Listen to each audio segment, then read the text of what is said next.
നമസ്കാരം, ഞാൻ മനോജ് നെടിയാക്കൽ. പുതിയൊരു വീഡിയോയിലേക്ക് എല്ലാവർക്കും സ്വാഗതം. ചിക്കൻ്റെ വില കുതിച്ചുയരുന്നു. ചിക്കൻ ഇപ്പോൾ നല്ല വിലയാണ്. ഒരാഴ്ചയ്ക്കുള്ളിൽ 40 രൂപയുടെ വർധനവ്. ഇനിയും വില ഉയരും. ഒരാഴ്ചയ്ക്കുള്ളിൽ ചിക്കൻ വിലയിൽ 40 രൂപയുടെ വർധനവ്. പ്രധാന ടൗണുകളിൽ ഉൾപ്പെടെ 165 മുതൽ 175 രൂപയാണ് ചിക്കൻ വില. ഇനിയും വില ഉയരുമെന്നാണ് വ്യാപാരികൾ പറയുന്നത്. ഇറച്ചിക്കോഴിയുടെ ലഭ്യതയിലുണ്ടായ ഇടിവാണ് വില വർധനവയ്ക്ക് കാരണമായത്.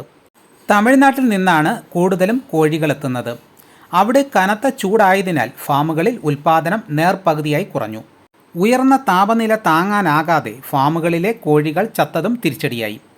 വൻകിട വ്യാപാരികൾ വില കൂട്ടി വാങ്ങാനായി ഇവിടെ എത്തുന്ന ലോഡ് ദിവസങ്ങളോളം വിപണിയിലെത്തിക്കാതെ വൈകിപ്പിക്കുന്നതായും പരാതിയുണ്ട്. പാചകവാതക ക്ഷാമത്തിനൊപ്പം ചിക്കൻ്റെ വിലയും ഉയർന്നതോടെ ഹോട്ടലുകളും പ്രതിസന്ധിയിലായി. ചിക്കൻ വിഭവങ്ങൾ വാങ്ങുന്നവരുടെ എണ്ണവും കുറഞ്ഞു.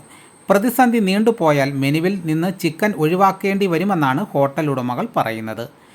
വിവാഹ ഉത്സവ സീസണായതിനാൽ കേറ്ററിംഗ് രംഗത്ത് പ്രവർത്തിക്കുന്നവരെയും ചിക്കൻ വില വർധനവ് പ്രതികൂലമായി ബാധിച്ചിട്ടുണ്ട്. മഴ തുടങ്ങിയാൽ ചിക്കൻ വില കുറയുമെന്ന പ്രതീക്ഷയാണ് ഇവർക്ക്. അപ്പോൾ ചിക്കൻ്റെ വില ഓരോ ദിവസവും കുതിച്ചു കയറിക്കൊണ്ടിരിക്കുകയാണ്. ഇതോടുകൂടി വീഡിയോ പൂർണ്ണമാകുന്നു.